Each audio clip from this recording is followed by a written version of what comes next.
Hi, I'm BrendaEM. This is my latest project. I call them cozy cases, and what they are is more or less kind of a sacrificial case that you can put around a guitar amplifier, in this case, a studio monitor. And I had a special kind of need, and I needed the same speaker system to be able to be giggable, like a coffee shop or something. Nothing too elaborate. I'm not touring, but maybe someday playing a coffee shop. I needed to be able to record music. I needed a computer speaker, and I needed sound reinforcement for like jamming with people, because like for drums and stuff.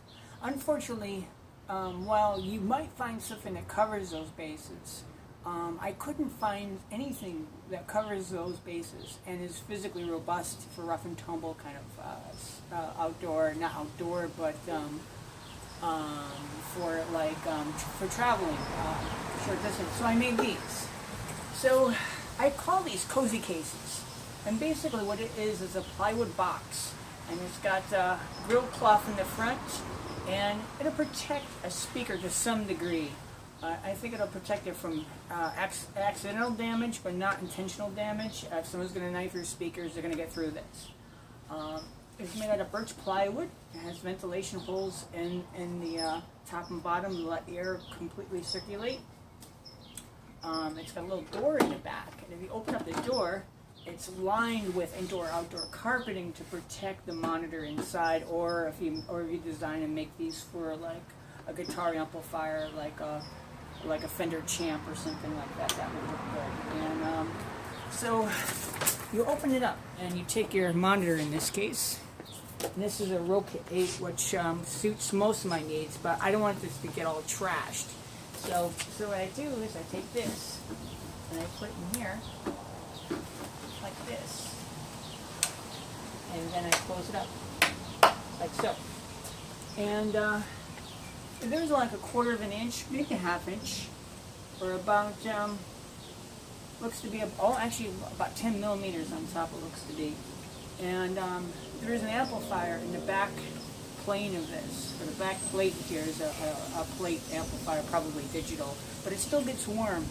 And so I had to provide not only a way for air to get at the back plate, but while you're using the amplifier, some of the heat will pull to the top of the case. And there has to be a way for the heat to get out of that. And so if you adapt this design, you have to figure out and make sure that if it's a powered amplifier, that you have a way for heat to escape. And I think I got it covered. I've got a handle on the top, I've got grill cloth on the front, and I've got feet on the bottom, and I wouldn't have done that to the other monitors. I wouldn't have put it on the table. So that's them. If you don't have a big printer, you can print out the pages. I print out a diagonal crosshatch pattern. I make it diagonal so you can see it easy. And I print it out, and then I put it on the window. And like this is a bishop patio window kind of thing. And then I try to print the lines heavy, and then I match up the heavy lines and the diagonals. And you can actually get fairly accurate this way. And I try to test it, especially near the corners, to make sure it's good. And it helps to pre-cut your little pieces of tape. And I usually put the pieces of tape where I'm not going to cut away later. These are bigger than any hole saw I have, so I'm just going to cut those out. And whereas I'm going to be drilling these out, so I'm just going to center punch these and then connect these. And I've got these cut to the outside. This line here is the outside of the monitor, like so.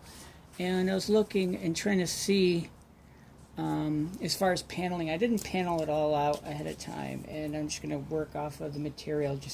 I'm thinking I'll probably ruin a cut anyhow. So as it turns out,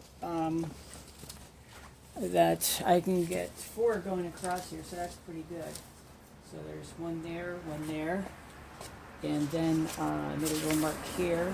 That's 2 of these, and this is 2 of these, which gives me just about a quarter of an inch of surplus, or about 10 millimeters, maybe about 7 millimeters. So I'm going to use this for reference. I'm even going to measure it. I'm not even going to measure it. I got measurements there, but I'm not going to measure it. I'm going to measure over here, make a little mark here, go across. And the thing is, I've got to use the wider panel because if I cut it like this, then it'll be too short for that. I thought this was a 4-foot straight edge, but I guess it's not. I've got earplugs. I've got some matter of glasses. These are actually dime store. These are actually dollar store magnifying glasses. They help. I think they help me get a little better cut. I am getting older. Anyway, I got some gloves to protect me from a little bit of the shock. I'm going to be making a cut with this battery-operated jigsaw, or saber saw, actually. I've got a very sharp blade in here. I have a circular saw, but I don't think the blade. I've cut a metal with it, and I don't think the blade's sharp enough to do this stuff. And I feel like I get a good amount of control by doing this. The cut might not be as straight, but I think there's going to be less, tear out because I don't have a cabinet grade blade for doing this stuff anyhow. And so I'm gonna give this a shot.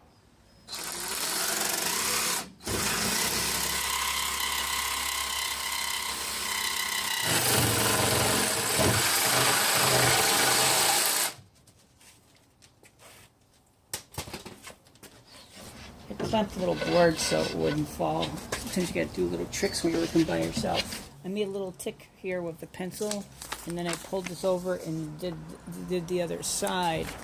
And I used the ruler to draw it straight. The thing is, I'm more worried about going off a square than I am a little bit of size difference. I think this going off a square would be very bad. The size difference, I'm probably going to only be within the width of a blade. I've got my first piece ready to cut. There's not too much left over. I like when things work out like that. I guess it would be perfect if there was absolutely no waste, but this will have to do. There's a seam on this side, and I might as well put the nice side out. I think the drill bit will still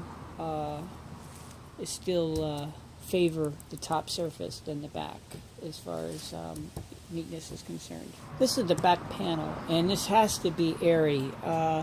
The monitors, the studio monitors that are going into this have an amplifier plate on the back, and so I need a lot of air around this, as if this thing wasn't here from a thermal standpoint.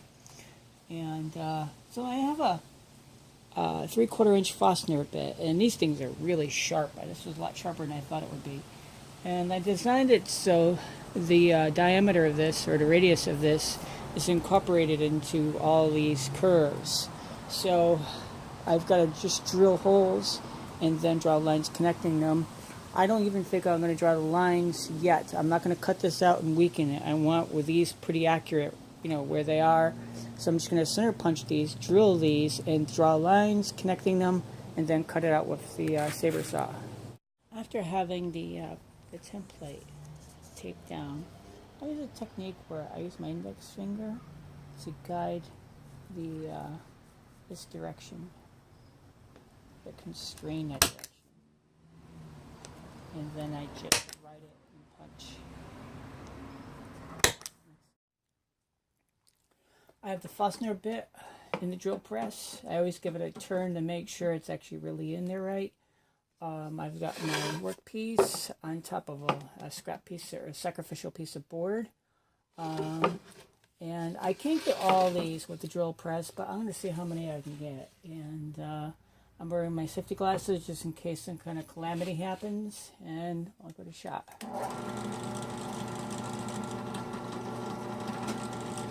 Of course, it's hard to get the little tang in there.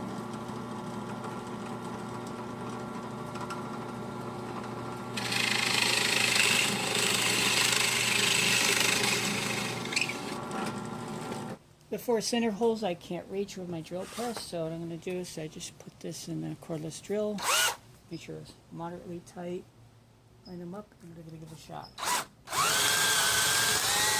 That looks nice. Not quite through though. That works pretty good. I'm going to use my short square to finish the lines. Trying to grab a tangent to the fastener bit hole. I've got a little chip out here. I'm going to put a little drop of glue under there. Hopefully it'll mobilize this.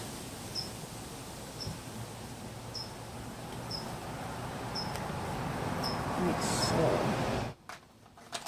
And I just have to connect these with the saw.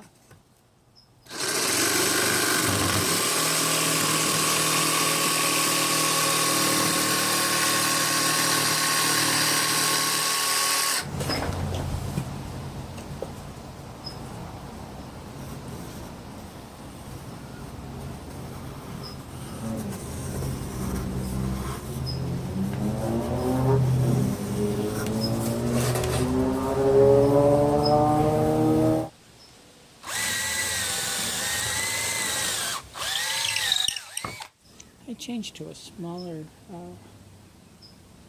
saw blade. Let's see, hope this works better. Stays in here.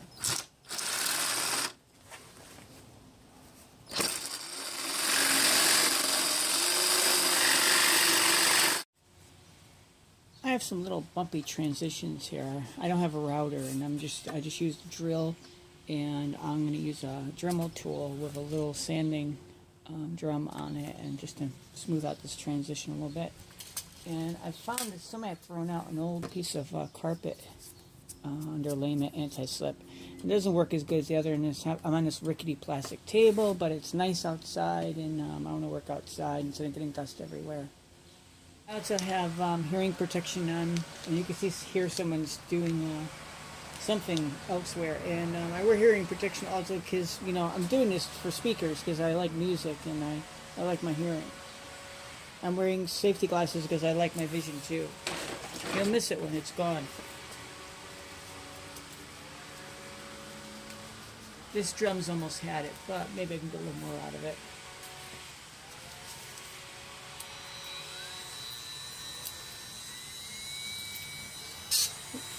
I always do that.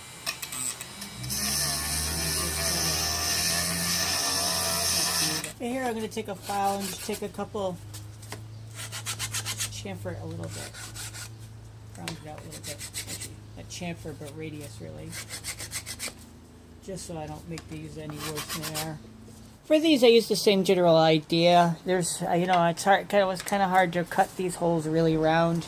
A hole saw would have been superior, but I don't have a hole saw. This is what I have. I've got a little flat here, and I've got just a corded drill. For this, I might use the weight of the drill to give me a little assist. And you want to make sure it doesn't get fouled up on the table and snarl because it'll go nonlinear on you.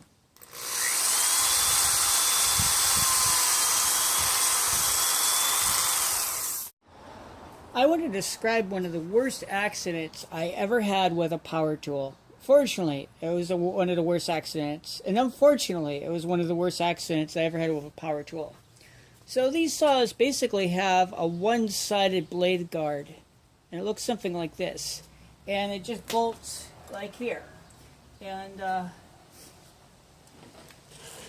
so actually, it's got to be just a little bit, but this guard is like this, and I'm sanding small parts. And as I'm sanding, there's no way that my hands can fit in here. I mean, if I push my hand against here, it would just grind my fingernails or my fingertips. And, I mean, I don't recommend you do it, but that's not catastrophic. Or might not be catastrophic. What happened was, I'm sanding, I'm pressing down, holding something against this. And the part was wedge-shaped. And it bent this like this, actually like this, allowing my fingers to go behind here. And the only reason why I have the fingers on this hand is because it had bent so far. Unfortunately, it had like a 1.6 horsepower motor or something. And it actually, my fingers got wedged in here. And I yelled, you know, please unplug this thing. I couldn't reach the switch.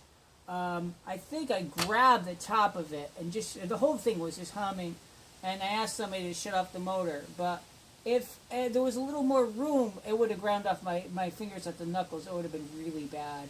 And, you know, fingers, skin on your knuckles is probably going to be hard to heal. So, if you have small parts, you're sanding with this guard, maybe even with this guard, but this guard especially, I really think that these guards should be two-sided.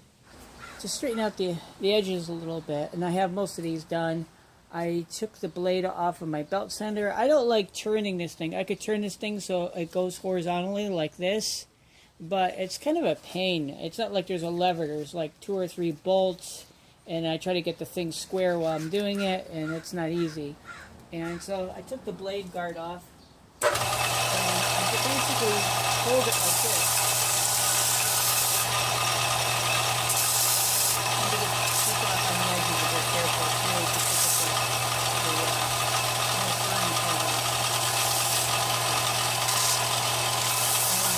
so this is the face of the little cozy thing, and the speaker is going to slide in from the back. And these faces have to be set back a little bit, and I printed out a 1-to-1 scale thing and just snipped a piece off of it, and that's going to be my little marker thing. And I'm going to take this square, which should be good enough for this anyhow, and just kind of use this as a gauge, because I have a lot of pieces to do this. I'm going to use this as a gauge, and then just make some lines like this. And this, you know, I'm going to try to get this nice, and I guess it's going to, in the middle it'll be average between both sides, because I'm sure I didn't cut this completely square. If I had a table saw, it would come out better, and I've got to retrieve that. So I've got to do all, most of the pieces, and I've got to decide which is the better piece, and because this is going to be seen from the top and not the bottom, I want this to be the better face. And then when I'm gluing it up, I can use these as guides to make sure I get the reveal and the setback good. I got some of this. This is some water-based, water-resistant glue. It says it's waterproof, but I don't want to use Gorilla Glue on this. The thing I don't like about Gorilla Glue is it has isocyanates in it, and it's linear polyurethanes, and stuff like that killed like 4,000 people in Bhopal. And so, you know, it's like for some things, like if I'm going to make something that's going to be outside in the rain, I'll use it. But I was hoping that this would be a little more water resistant than regular wood raking glue, but without going to the extreme of using polyurethane glue. I think I've got everything laid out. I've got a brush over here. I've got 3 wet rags. I've got the surface protected. I only have 2 clams, which I don't know are going to be my friends or foes. I've got them adjusted about the right size. So I think I'm ready. And this is going to be like stacking fish. I think that a lot of glue is shear thinning, so you put it on, or it might be shear, I don't know if it's shear thinning or shear thickening, but it runs like crazy, and I've got a little brush to try to neaten it up, and I don't have any help doing this. I think as I said, I marked all the inside of the face, and I'm going to build it up like this. I've got a little spacer block, so I can try to get this edge right, and stuff like I just moved that cloth, stuff like that. If you can get it ahead of time, even that one little motion would be a pain once the glue is on there. And the aspect ratio of it is not so good for setting this up, but I think I'm ready to go. And this is going to be one take. And I'm trying to put a little glue down here too. This glue apparently has got a little sawdust in it. It's probably for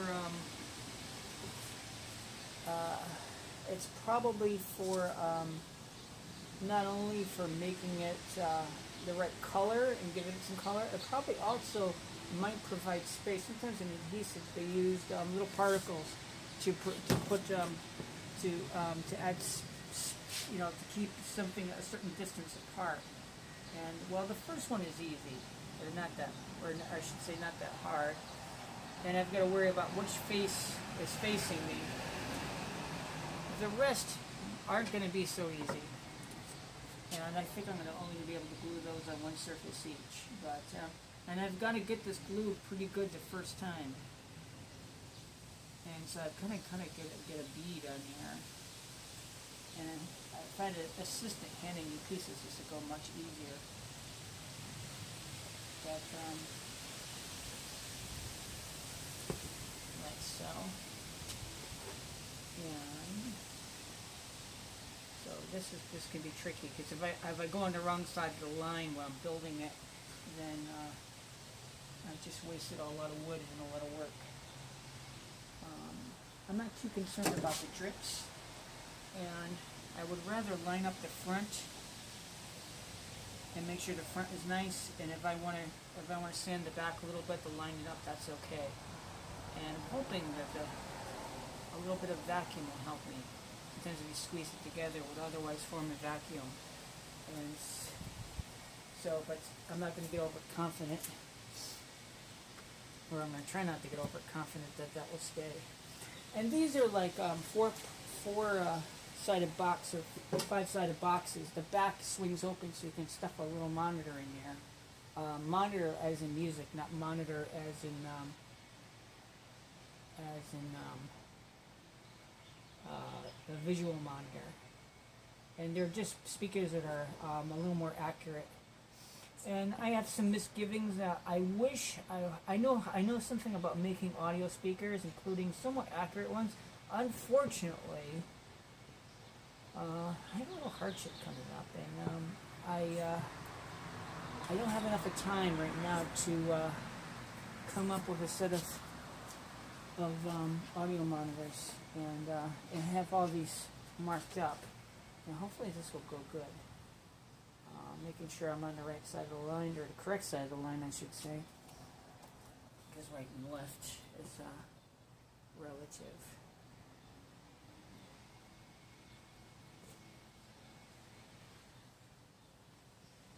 And I'm trying to center. I'm trying to split the difference as far as whether or not everything wants to go that way or that way, situated on top of the bottom. And this wants to kick out on me, unfortunately. I'm not too worried about the drips for now, because I do have cloths, and although I've got, it seems to be coming okay so far. But but I'm not getting excited because I've had stuff beyond this. I've got a little bit of reveal kicking out here, but like I said, I'm more worried about the fronts. And more worried about trying to make sure the box is square. And I'm going to try to put on the top plate part. And I am going heavy on the glue because I don't have a system to help me back butter the both parts. So I can put more glue on this from the inside, but the going is not easy. And I try to put a little extra. Kind of part of this process is that the glue gets soaked into the wood. It becomes part of the wood, or well, it wouldn't work. And this is the top. Oops, sorry about that. This is the top. Maybe I'll edit that out. Maybe I'll leave it in here for your enjoyment. And I'll just set the top on here. And this is where things usually go wrong. And you got everything just about so. And of course, it's windy outside today. And once again, I'm going around to all the edges. I'm going all around to all the edges and try to get them as square as possible, because it's the problem with this is plywood, and the problem with plywood is made of plies. And if you try to sand off, your parts aren't aligned well, and if you try to sand them off, you can burn through a ply, and nothing you can do will make that look really nice. Once again, the glue is just going everywhere, but that's okay because it's otherwise coming out okay.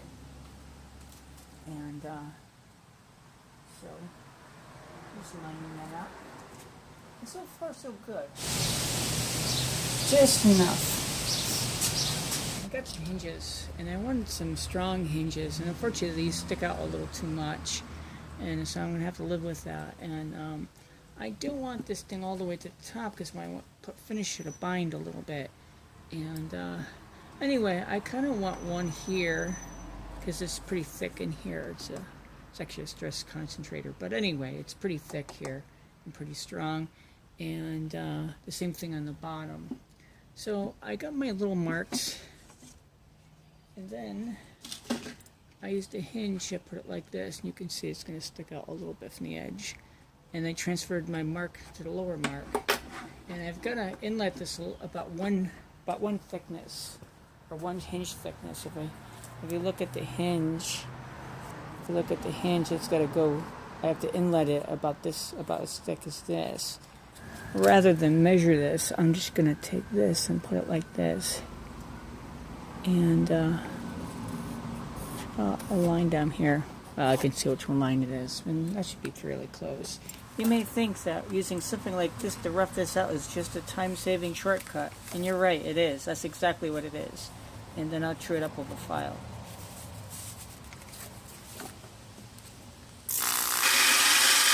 You can't get all the way to the edge because this is curved. So, just about stays.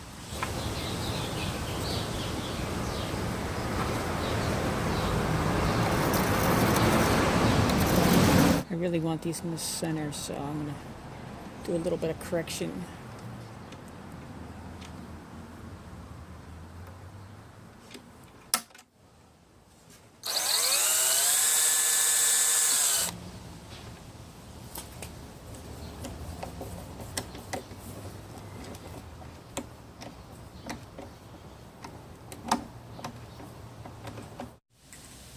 So I was trying to think of a way to mark these hinges so they won't be hinge bound. I still have my spacers in here, which will allow this to open and close without scraping. And there's a little gap at the bottom here, nothing, so it can open up even if it's on the floor. So I decided to do is just get a glue gun. And I don't know how this will work, but I'm going to try it. Get a glue and put a little bead of glue here and a little bead of glue gun glue here, which actually seems to be excited by using light. And I'm going to take this and situate it the best, probably what I think is, the best that I can do with it, because these are not cut in a table saw. And press down on it. I'm sorry about the golden afternoon California light. So I'm just going to open this, hopefully, carefully, and kind of turn this.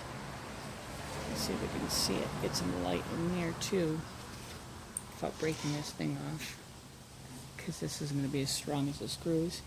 And then just mark my holes. Works okay. Screws had to be trimmed, obviously. Unfortunately, this stuff happens. I thought it would just make it. I guess it just didn't. I've got a piece of cardboard propped up on the inside to keep overspray from being sent down into the cabinet. And I've got my little trigger thing. And once again, I can't find any other lacquer locally, and I'd order away for it, except for that's not very cost effective. One of these days I've got to get a case. I wonder if they sell water-based lacquer, or at least, the sad thing is that I like to at least keep things for a while and have some ecology that way, but at the same time, this has a lot of volatiles in it. And, I got this sanded, and I'm just going to go around and hit a little bit. This isn't going to be seen that much. The main thing is it's black and protected a little bit. I got some pretty heavy rubber feet. I ordered, these are from Parts Express. I'm not plugging them, but I guess I am, but I'm not being compensated. Not yet, anyhow. Not that I think I will. I'm sure they'll notice my site. I'm just kidding. And I've got I think this is a number 10 or 12 screw, and which are pretty wide for this, but I wanted something wide because I'm going into plywood. I pre-drilled these. Unfortunately, I have time constraints on this project. Now, I was trying to find something at, oddly enough, Home Depot No, they ain't got that. But I was trying to find some substitution of something I could use to keep this closed. And I came up with this hasp thing, and it's not optimal because I don't need a lock on here. And I looked at the other solutions, including even strange things like window closures and the kind that keeps the top window window from opening. And so I guess I'm going to use this hasp. I'm going to put something through here, maybe even a small piece of rope tied. This is suboptimal. This is not what I want, but like I said, I am time constrained on this, and so.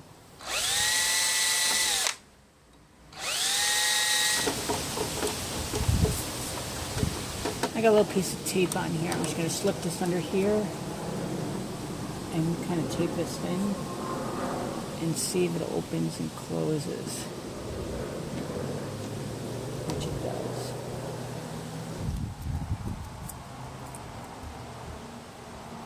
Take off the tape and do the lower one. And like I said, it's kind of a shame that I don't have a lot of time to work on this. That's how things go sometimes. And I'm pretty close to the end too.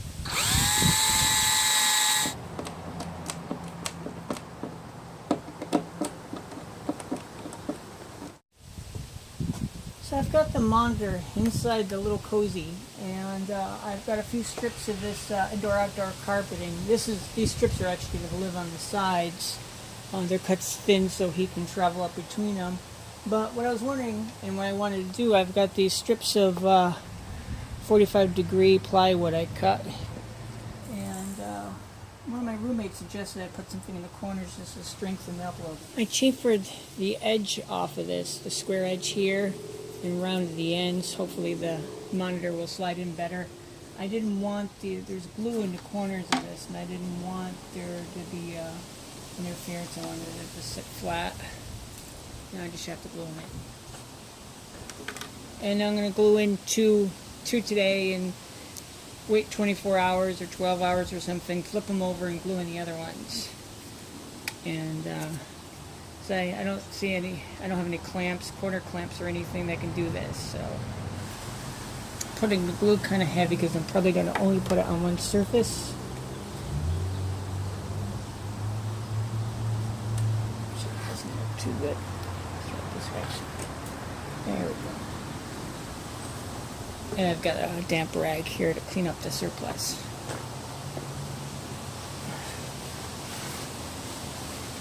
I'm getting ready to mount the handle. This is the front of the box and this is the back. So the monitor sits in this thing a little farther back than it does forward. These vents on this side, the air come out of the top, are kind of in the center of the speaker, and so it's biased a little bit to the back. In fitting the handle, what I want to do is, I hate when your knuckles, I want enough room in here so my knuckles won't hit. And actually there's a certain popular amplifier, portable guitar amplifier, that they've fixed the strap so your knuckles hit, and I don't know why they do that, but so then I drew a centering line, and I did the center, and I kind of centered the handle, just a lot of it by eye, and then I centered it this way, once again by eye, which is actually fairly accurate sometimes when you've been doing this stuff for a long time. Anyhow, so that's about where I want it, and I drew little circles where I want to do the automatic center punching. To mount the handle, I've got these are T-nuts, and they've got little barbs on them, and I'm going to put those on going through the bottom. And I've got some countersunk screws. These are unfortunately stainless steel, or fortunately, unfortunately, either way. These, well, they look nice, but you know, they're needlessly expensive, and this is probably not going to get wet, but who knows. Anyway, of course, they don't have the size that I want at Home Depot, and that's what happens when we make one big monopoly instead of a bunch of little stores. You lose diversity and choice. And so I'm going to center punching. This is for keeps now. I grabbed a scrap of wood and I drilled a hole, which I think will work out pretty good for the T-nuts, and I tested it before I worked out on this. Yep. I don't know if counterstick is going to make this look any prettier, but to set them, I have a scrap of wood, and I'm hoping that it's pressed pretty good against the piece of wood. And I have a double mallet, and I'm going to try this. I made this little fixture thing to hold it. I just screwed the handle on through the T-nut, and I'm going to trim it off using the drill first. I've got some glasses and hearing protection. You have to be careful when you're doing stuff like this, because the heat can transfer up here and through the screw, through this metal, if it gets hot enough, and melt. This is only vinyl on here. It's not really leather. And of course, whenever you're using cutting wheels, they always seem to want to be situated that it throws everything in your face, and I'm trying to offset myself a little bit and keep my hands the hell out of the way.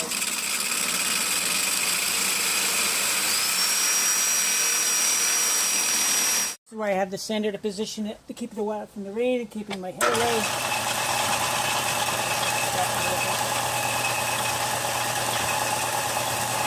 This is a metal cutting belt, and I'm just going to do it slightly. Of course, one of the screws I got from Home Depot, it was the wrong screw in the bag somehow. Basically bonds some carpet on the inside, and I don't want to use up the whole can of paint on the inside. And yes, that is a dollhouse I found, and it's one of my favorite things in the yard. And I'm going to do the bottom first.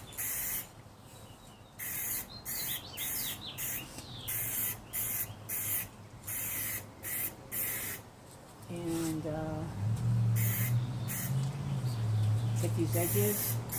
I'm trying to keep well away from this stuff. I mean, it smells nice, but that's where it tricks us into. The problem is it's organic stuff. It's organic chemicals, and I don't have a proper vest respirator, but I do have plenty of ventilation.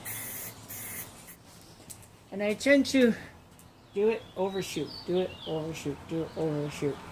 That's this particular brand of paint does not have the best nozzle. I'm not completely trying for one coat coverage, but if you go too far away, the volatiles will dry out before it hits. If you go too close, it will run, and you won't get an even coat. I cut some strips of indoor-outdoor carpeting. I like this stuff because it's rubberized, and so it's deadens vibration, and this is pretty gentle to surfaces, and it's a little bit compressible, and it's cheap. That's what I like about it too. So I cut some strips. I would have liked to do it like this so the air goes up, but I guess I'm going to have to do it like this, and then the air will pool up in the top before going out the case. So I put them face down on a piece of cardboard, and I have some, sorry about the reach, I got some spray glue, and generally you use this stuff generally like contact adhesive that you spray both sides, but I don't want to mask off this stuff, so what I'm going to do is I'm going to spray these and then just kind of tack them on there and hold them on there for a minute. Hypothetically, probably be better if I did them like this. This would make more sense. Not as pleasant to get in there, but so I'm going to spray these just in case you never saw someone spray glue before. I want to check this one before I get started. This one doesn't look so good. I mean, I could trim it, but why not? I try not to be too pedantic, but there's a chance that somebody might see this, so who knows. So I'm going to spray them, getting my scissors out of the way. And of course, it's always windy as possible when I spray stuff. Well, the good side about that is that the good thing about it being windy is that I can't even smell this stuff. The scent is not even, the fumes aren't even reaching me, which is good. I hate that this stuff is so, well, toxic. Let's not beat around the bush. I wish there was a friendlier version of this stuff. This is a Rocket 8G3 monitor, and I guess you can make these boxes for probably almost any kind of little amplifier thing you want. And as long as you take in consideration heat. So this is what I have so far. I still have to reattach the back, but before I do, I have to figure out some way to compensate the space. And before I do that, I have to figure out what I'm doing in front. On the front, I have an issue. I'm hoping I'll be able to fix it. Let's see if you can see that. I have an issue in front. That's too rattly. I think I could put a few more screws in strategic places. Maybe one there, one there. And see how that tightens it down. I really want this as a protection because I might probably put grill cloth over this, but I want something kick resistant. Well, nothing could probably be kick proof. I want this to be kick resistant. So I'm going to try this. I cut some strips to go around the perimeter, and I put 2 little triangles cut from some scraps that I had kicking around. So I clamped the portable drill down to to my little work surface here. Oddly enough, these little Harbor Freight sawhorses that I found on the side of the road too. So I clamped a portable drill to get these radii, and I tried to chamfer the edges and round them a little bit, and I also went around the edges. I also concentrated on the spots here. If this was going, you'd see lots of sawdust, but I'm not so sure you can hear me. This is pretty loud. I also I've got a piece of heavy cardboard tube with a piece of sandpaper, and I used this to break the edges a little bit more. I wanted the edges of this rounded, so the grill cloth slides over easy, and so I can get it taut.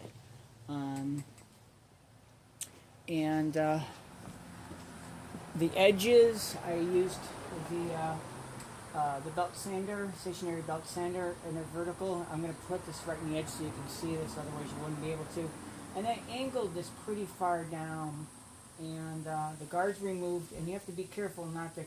So you want to, if you're going to do this, you always have to be careful. Watch your gloves, watch your sleeves, and especially on these low angles, you have to be careful. If it grabs, you want to let go of it basically. Or at least make sure that it's not going to cause problems and fling stuff in your eyes and stuff. I wore, ear muffs and eye protection, and while I was doing this, I also wore gloves too. But when you wear gloves, you have to be careful that they cannot get caught in the machine. But I did the edges and radiused the edges with this too. Then I used a pad sander with this is actually I found this on the side of the road too. This is a Black & Decker pad sander. It's loud, but it seems to get a lot of work done. I've got, looks like 80 grit sandpaper that I found on the side of the road inside a cabinet, which I found on the side of the road. Anyway, so I made lots of sawdust, as you can see. And I wear a dust mask. Actually, oddly enough, I've been sick enough that when I go to the hospital, and I usually come home with a dust mask for nuisance dust. Also, when sanding stuff with the palm held sander, I try not for it to be a palm sander. I found this carpet underlayment also on the side of the road. It's kind of dried out and stuff, but if you put it on a surface, I hope you can see this, and then put your workpiece on it, it holds it to some degree in place.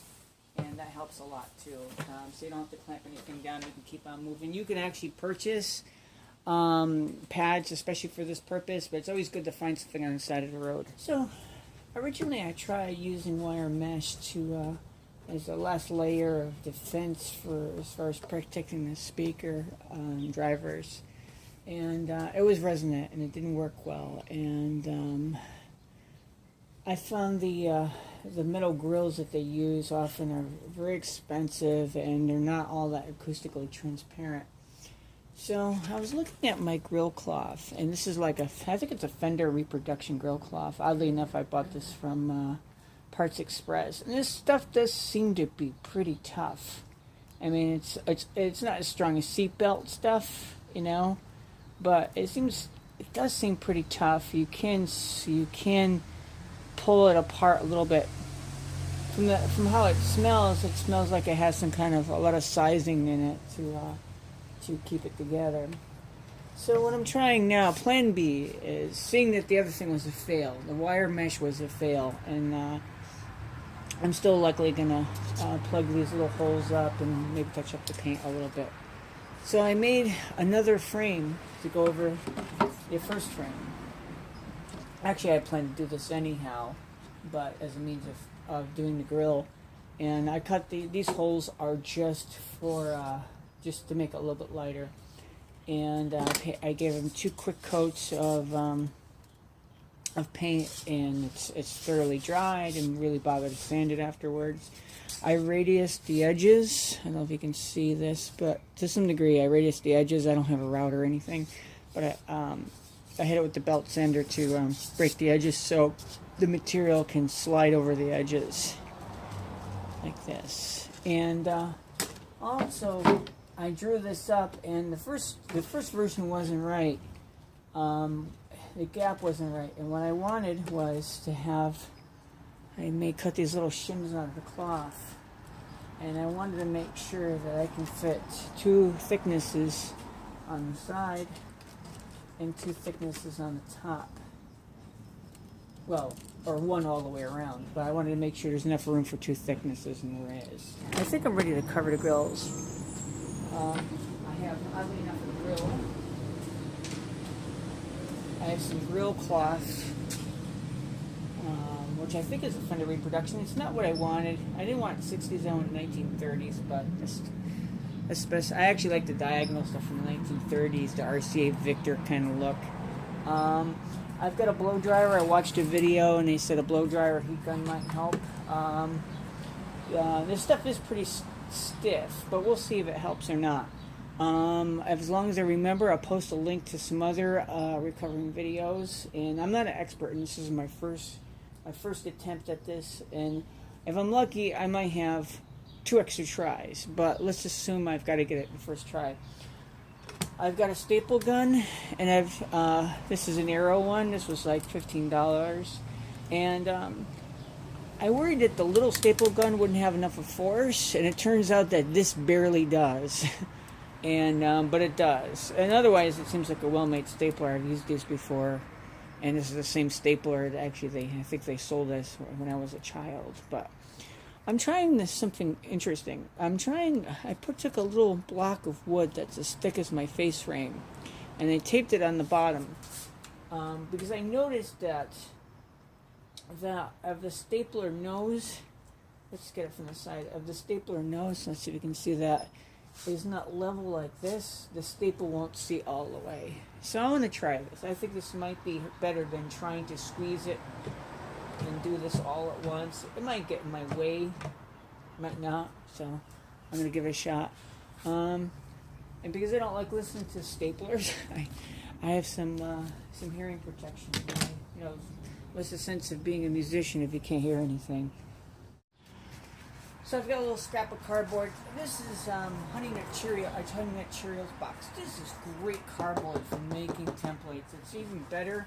It's thin and it's so hard. It keeps a fine edge. And this is better than almost any cardboard you get from China. And this is it's free as in beer. Not that you should drink or anything.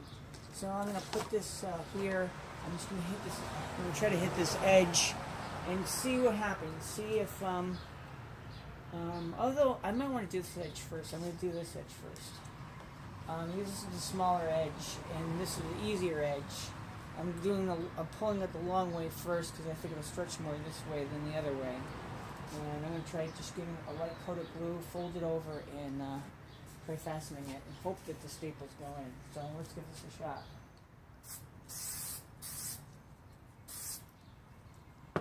So I'm not too far. Maybe we'll give it a little bit extra.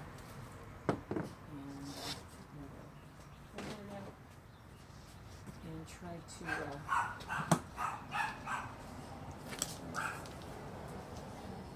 protection.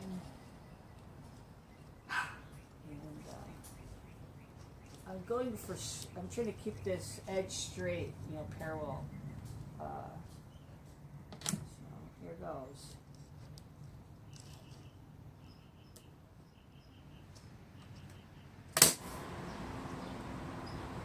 And I'm hoping that even if you look at what I do and say, I could do it a lot better, well, good. I'm going to avoid doing the corners for now. Yeah, you really have to push the snout of the stapler and make sure it's supported. I avoided using a piece of anything soft under this for that reason. And I'm probably going to go to town and go between my other staples. I can't imagine other staplers doing this through this birch plywood. It stretches about 2 of these threads. And that's it.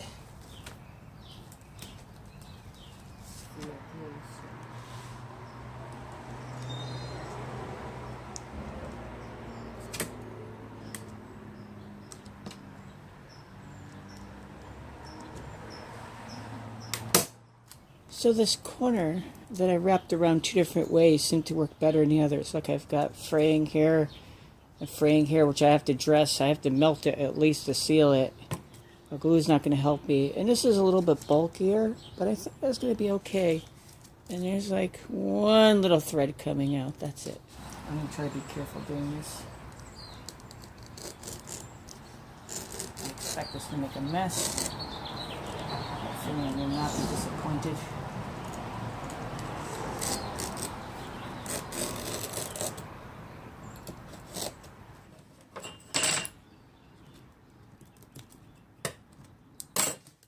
Something like that. Let's try installing it. Let's see.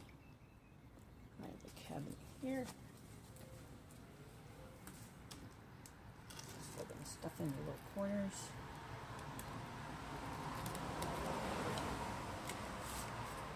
That don't look too bad. I give it a B-. You still got little waves here. It's pretty tight. And I don't think you can push this all the way to the tweeter. At least not with your thumb anyhow. If someone wants to kick it, I don't think they can kick out the woofer. And, you know, they could still knife them, but I have to keep an eye on them. Something like that. I have some countersunk number 10 by 3/4 screws. They're Phillips, fortunately. Oddly enough, Home Depot had them, which is really strange because it seems like half the time I go there, I come back disappointed. I made a template to locate the holes where I wanted them to. I printed it out, and I showed you how I did that and how to seam them together, or one way of doing it. I have an automatic center punch, and I'm just going to go around. I didn't even bother putting a screw in this corner. I really want it concentrated around the opening. But we shall see.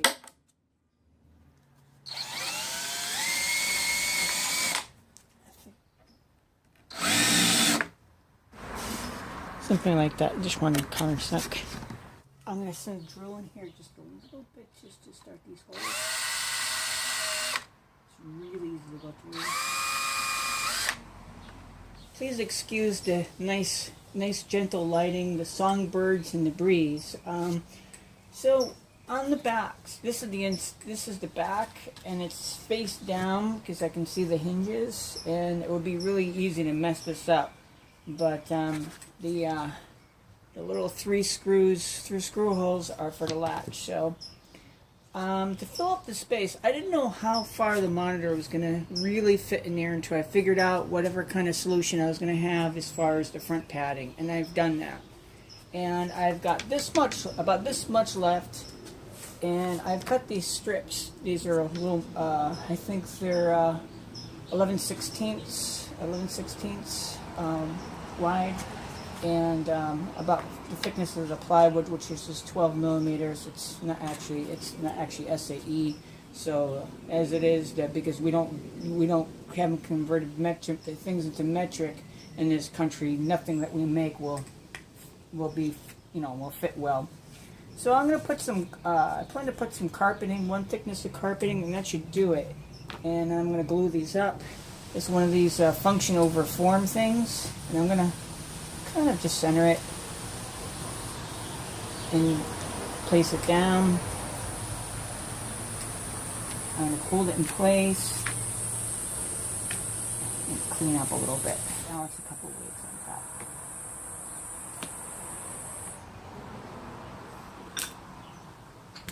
These two little guys.